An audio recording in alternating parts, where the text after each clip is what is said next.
Yes, go ahead.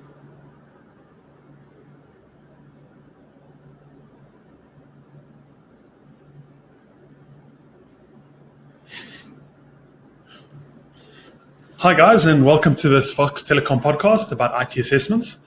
We're going to go through a couple of things interesting today: how IT assessments can help your business, why you should be having regular assessments, and one or two other things on the assessment program. So just to start with, let me be perfectly clear about these assessments. They are not sort of auditor level audits of your IT environment. They also don't have the same price tag that those sort of audits come with. They're generally about how your overall IT environment is configured from a very sort of holistic point of view. And there's three different types, so based on IT, on cloud, and on security. So depending on what your requirement is, we have these different offerings that we can offer. So let's get started. So like I said earlier, we have three different assessments. First is the IT assessment, which is generally an overall view of the IT infrastructure in your environment. It's very high level, but gives you quite a nice idea of where you are. Secondly, we have the Cloud Readiness Assessment. This is an assessment program specifically designed for getting you ready to move into the cloud. Quite a comprehensive program, and I'll go through some of the detail in a second. And then lastly, the Cyber Threat Assessment Program.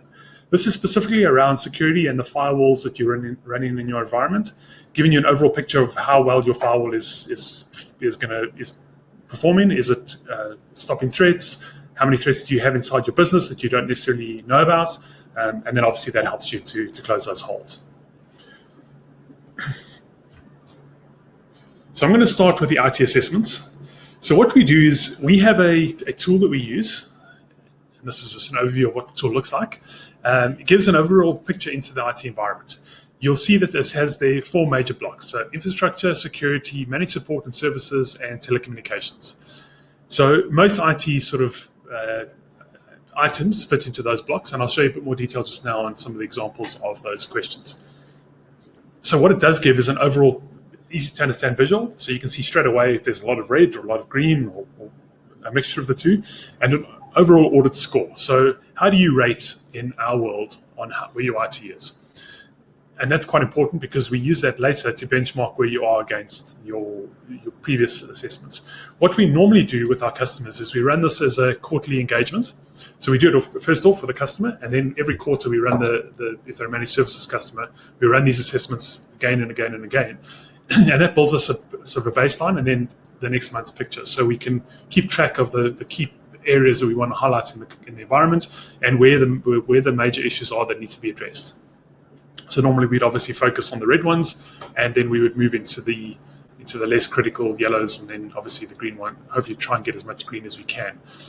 It's quite important from an IT guidance point of view because it gives you a strategic sort of roadmap into improving your environment, and it gives you an idea of what you should be worried about in your environment.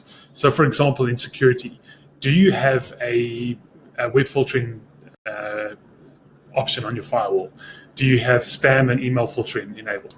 And it's not about the detail of what product you use, but just an overall, are you thinking about that particular item on the assessment? So this is just let's go next there. This is what one of the sections looks like, in this case, infrastructure. And you'll see in the top corner, the first option, I know this is a bit fuzzy, but I'll describe it. It says server, and it's yellow. Now, that means there's potentially an issue there. In this case, it says the server is 7 years old, it's out of warranty, but it's running a supported operating system. So in our world, that's a risk, not as big a risk as if it was running, for example, Windows 2003, which has been end of life for a few years now. But it's something that you should start looking at because 7 years is a long time to be running a server. You're not going to get parts anymore. Obviously, there's no warranty anymore. And potentially the operating system on this machine may be end of life soon. So what's quite key is that Windows 2008 R2 is end of life in January next year. So if this is running 2008 R2, you need to start looking at whether that's an operating system you want to continue with, or you need to be planning for the next version to upgrade to. Some of the other options here: cabling. Is the cabling satisfactory? What is the backup and disaster recovery plan? Is there a backup? Where's backup going to? That sort of question. Then also on workstations, same sort of thing as the servers. Are your workstations current?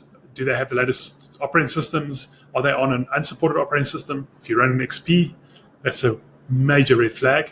You should be at least on Windows 8, 8.1 or 10. And once again, Windows 7 is end of life in January. So if you're on a Windows 7 machine, you need to be looking at moving it onto something a bit more modern.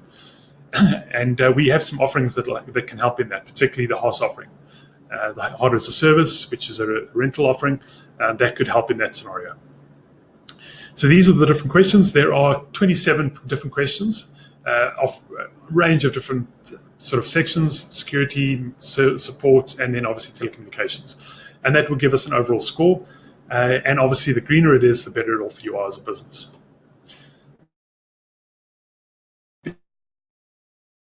Some of the examples. Based on what the answers that you gave in the first sections, it specifically puts in the relevant infographics. Things like, in the case of workstations, and I touched on it just now, Windows 7 being end of life in January 2020. It's quite a nice infographic, and it gives you as the business owner some information about why these things are relevant. Windows 7 6 times more likely to get infected than Windows 10. Those sort of key sort of information pieces that you can use to run your business. Once again, here there's an example about anti-spam. Why anti-spam is so important, and how it filters your mail so that you aren't vulnerable to attacks.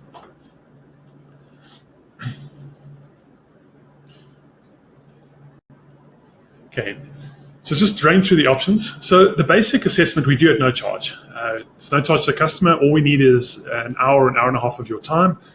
We send an engineer to your business, and we run through the different questions and ask you the different points. And then we'll come back and present you with the information.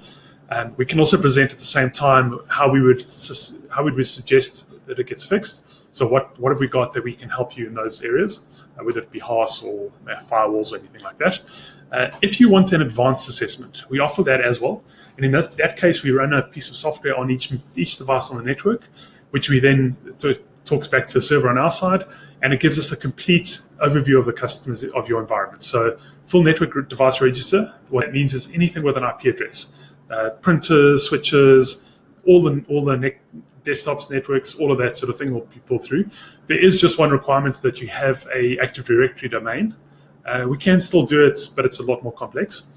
And it'll also give us quite a nice set of performance metrics. So we normally run this for about a week, if we can, and then we can go back to you and say, these specific machines are running at capacity, they're underused, or whatever the case may be. So it can give you quite a nice idea of how you need to plan your network or plan your upgrades. It also gives you quite a nice warranty notification, especially, only on the major multinationals, so HP, Lenovo, or Dell, and some of the others, the Asus, those sort of things, Acer. It'll tell you when the warranty expires. So you can actually have a full breakdown of when warranties expire in your business, so to help you plan replacing them or whatever the case may be. And we'll give you a full breakdown of all the software. So which version of Office you're running, which version of Windows you're running, all of those sort of things in an Excel spreadsheet that you can use to either plan upgrades or whatever the case may be there. The last one is a cabling assessment. So this is price on scoping because we specifically need to know how many points and how in depth we want to go. But then we can give a report on every network point in the business and tell you whether it's running correctly or if there's an issue with it. Maybe it has one of the cables is broken. It can tell us which one's broken, if it's going to cause issues and that sort of thing. Quite an impressive assessment. And if you're having any sort of networking issues, maybe issues with the voice breaking up or just random strange network connectivity issues, I'd highly recommend this cabling assessment to be able to go in and have a look at what's actually causing those issues. Okay, next up we're going to talk about the cloud readiness assessment. Now this is quite a key assessment if you're planning on moving to the cloud. Now 64% of South African companies have a cloud strategy at the moment. So two-thirds of the market are actually looking at the cloud seriously. And unless you plan it correctly with the right tools, it can actually be quite a costly exercise. In fact, Veeam actually has some statistics that 30% of cloud migrations actually revert back on site because they cost more than the customer expected because it wasn't planned out correctly. So on that topic, we run a piece of software called Cloud Recon, and we do an assessment on the environment. So the key to it is visibility. We need to know all the devices in the network, where they sit, and how they connect to each other. So the example I often use is you have all your servers in a rack somewhere, very easy to see. Okay, there's all my servers. Some of them might be virtual, which you can't really see, but they're in their rack. But it turns out that the guy in HR is actually running the HR system on a server under his desk. Now, you'd never know about that unless you run the right software across the network to be able to pick up those strange anomalies. So the software we use will pick up a full picture of the environment, where all the devices are, what operating system, all of those sort of metrics. And then it'll give us an exact costing for moving those devices to the cloud. And it'll right size that server. So traditionally, an IT manager would have said, I've got a 4-processor server here, and I've got 32 gigs of RAM on the server. I'm going to put that exact server into the cloud. Now, that's the exact wrong way of doing a cloud migration. What you need to be doing is taking the data from these assessments, because they run, once again, the cloud assessment runs over a week, see what performance is actually happening on those servers, and then using that to right scale it to the right size. Because you might find that 4-processor server is only using 1% capacity. So you could rather go with a 1-processor server and still be within your performance budgets. That's what we mean by right sizing, and it's quite key to not spend too much in the cloud. The next point is application dependencies. Now, this is also quite critical, because if you don't map your different applications to the right database, and you migrate a database into the cloud, because normal migrations normally take a couple of months, weeks, months. They're not normally the same day. You might end up with a database in the cloud, but the application's still on site, which obviously isn't going to work correctly. So knowing how each application talks to each other and interconnects is vital in doing the correct planning for your migration. And then infrastructure optimization. Knowing which of your servers are going to move into the cloud, which are going to stay behind, how much you potentially can save by removing equipment that's now on site that you don't need anymore, is also quite important to getting your cloud migration working correctly. So this is the type of reporting that we'll provide. So just quickly touching on how we gather the data. We use a couple of different tools, some customer provided, some that we run on the network. We can either use the Microsoft Maps tool, for those of you that have used it before. We can take the data from that tool. We can also use Azure Migrate's virtual machine, which is a little virtual machine that runs on on your network, that picks up all the data and then pushes it into Cloud Recon, and then we crunch the numbers in Cloud Recon and give the information.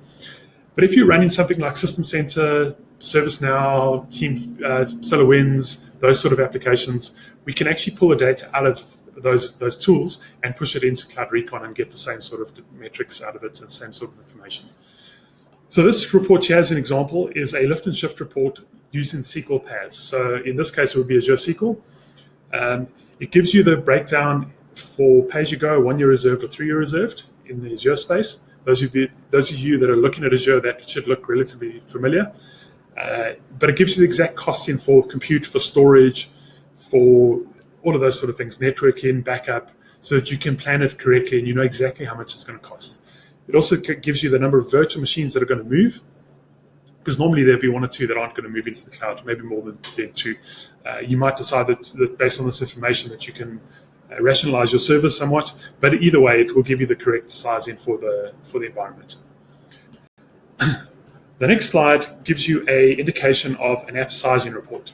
So if you are using any sort of web application, an HR system that's web-based, any of those sort of systems, this can give you an exact measure of what size in Azure you need to run an app service in Azure.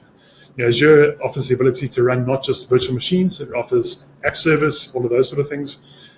This will give you the exact sizing. So in this case, S1 or P1 for the different applications that are listed here. Also gives you the platform that it's running on, so Java or ASP.NET, app service, which is the app service itself, and the exact costing for each of those different services. And then the last one, which is probably one of the more powerful slides that we can provide. This is a TCO analysis. So what we do is we take some assumptions based on your existing infrastructure. How much are you spending on electricity? How much are you spending on cooling, on storage, on HR? So how many engineers are looking after your environment? And then we do a calculation based on the the data we've gathered, and we can actually say to you that cloud is either less or more than running on-prem. So in this example, 4.7 times less to run in the cloud. In this case, 1.3 million rand goes to 270,000 rand if you move it to Azure. So that's quite a key sort of slide to show the financial team to show the benefits of moving into the cloud. Very, very powerful.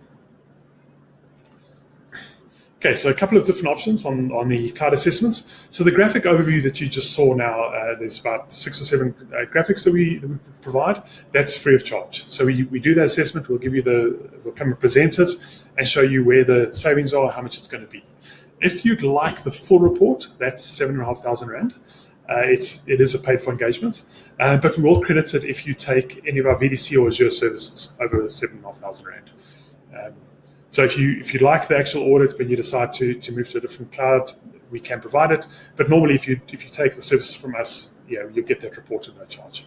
And it's quite a hefty report. It's about 30 or 40 pages, going through everything from which machines can take Office 365 to the various app services, SQL, how many databases you've got, how many DTUs they're using, any of that sort of information we can provide. Okay, then the last assessment that we're going to discuss today is a cyber threat assessment program. So this is a completely free program. We've been running it for a couple of months now. We are a Fortinet's Platinum partner, so we're the top tier Fortinet partner, so that gives us the ability to run these assessments. So what we do is we use it to assess security risks. So many companies in the country may have what they might consider a firewall. So a MikroTik router is a basic firewall, but it's not what we call UTM device, a unified threat management device. So it doesn't have that extra level of performance that allows us to block things like Facebook video specifically, not just the whole Facebook, those sort of things. So what's quite important is if you're running one of those other firewalls, or maybe another firewall brand, or even a Fortinet, to make sure that it's set up correctly. And that's what the cyber threat assessment program provides. So here is an example of an executive summary. So it's split into 3 sections: security, productivity, and utilization. The security is probably the most key point here, because it actually highlights some issues in this customer's network. I know this is a bit small, but that sort of symbol, the first symbol says 11,000 application vulnerabilities. That's quite scary. The next one says that there's 13 malware or botnets detected. That means that potentially 13 devices inside this network have a virus and are trying to talk out to the internet. With a proper firewall, if you set it up correctly, you can almost eliminate things like ransomware and those sort of things, because you're actually not allowing the virus to talk out to its command and control server. So if you do it properly, you can actually cut down on your risk to ransomware quite heavily. In this case, 13 devices with malware, if I was running this customer site, I'd be very worried about what's happening inside the network. Then the last one is high-risk applications. So in our world, high-risk applications are things like a botnet, BitTorrent, that's quite a big one. People torrenting movies on the network. TeamViewer. Now, TeamViewer is often used as a remote support platform, but if it's not configured correctly, it can be used by an external party to connect into your network without you knowing about it. So it just highlights some of those threats. Things like the other thing we highlight is proxies. So proxies are a problem because if a user is using a proxy to connect out through your firewall, you can actually bypass all the filtering that you've put on your firewall. So that you can be going to porn sites or malicious websites, and your firewall won't be able to protect you from those sort of things. So it is quite key to know that there's web proxies that are being used. The next one down is productivity. So this is specifically around applications you run on your network. So things like Facebook, who's using Facebook, who's using YouTube, those sort of things. Also a couple of other more interesting ones, like who's playing Clash of Clans on your network. That's also quite enlightening normally. And then once again, it also highlights some of those risky applications, remote desktop being one of them. If you're running a Windows network and you have remote desktop enabled, it's quite a risky proposition.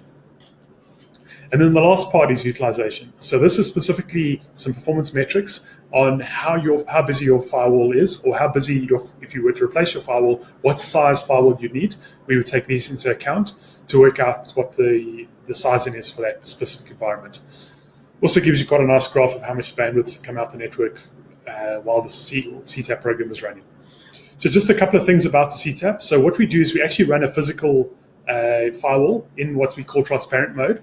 So it doesn't do any blocking or filtering. It doesn't slow the network down. It purely lets the traffic go in and out, and then it logs the traffic as it's flowing. So we can see what traffic's moving in and out the network. We normally have an engineer come around to your site. They need to configure the CTAP device. So they need an IP address inside the network, so they can do the configuration. And then this one we run for about a week. Once the week's up, we take it out, we pull the report, and then we provide you with that report with recommendations that we would see as being beneficial to you guys.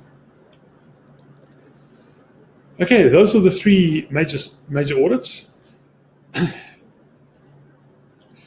So what are the next steps? So if you're interested in any of the assessments that I've gone through now, please book it with your account manager, have a chat to them about it. Or what you can do is you can email assessments@voxtelecom.co.za. That goes into a ticketing center, and then we can contact you to arrange whatever the audit that you'd like to do. We can do all three if you'd like, or we can do one of the other depending on your exact need. Okay, and that's all that I've got for the assessments. If you've got any questions, please just post them in the Q&A section, and we can try and answer them as best we can.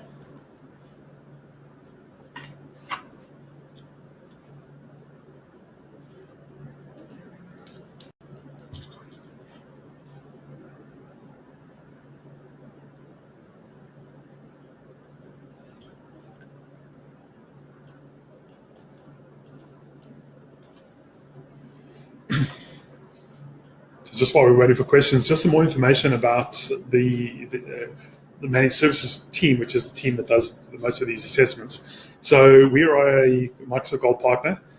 We've been doing Microsoft for probably, since SBS 2000, yeah, so 15 odd years. Some of the team have been busy with the Microsoft product stack. We can migrate into the cloud. We're one of a number of Azure certified by Microsoft cloud providers that can move customers into the cloud. And on the CTAP program, we're a Fortinet Platinum partner. We're one of 3 in the country. So very, very well positioned to be able to provide those CTAP programs and then obviously advise you on the right firewall for your configuration. So still no questions.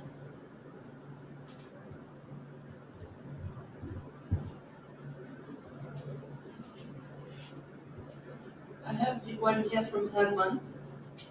He just wants to know, is there any obligation to buy anything at these assessments? Are they really free? So apart from the if you want the full report on the cloud assessments, sorry, just to make sure everybody got the question, are they really free? So apart from the full audits, the cloud audit, that's 7,500 Rand, and some of the more complicated other audits, the basic IT assessment is completely free.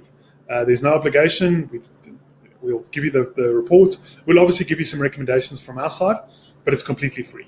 CTAP, once again, also completely free. We provide the full report to you. No obligation to use a FortiGate or any other program. At least it shows you where you're lacking in potentially lacking in your security posture.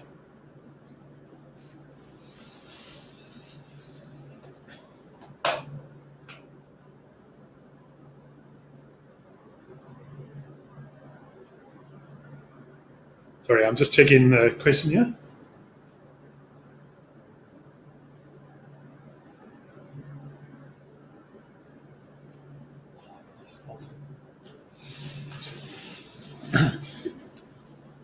Okay, there's just one or two questions that are sort of specific on the chat. We'll answer those individually. Yeah, any other questions? Okay, thanks a lot for your time today, guys. If you've got any other queries, let us know. You can, like I said earlier, assessments@voxtelecom.co.za. Thanks. Bye.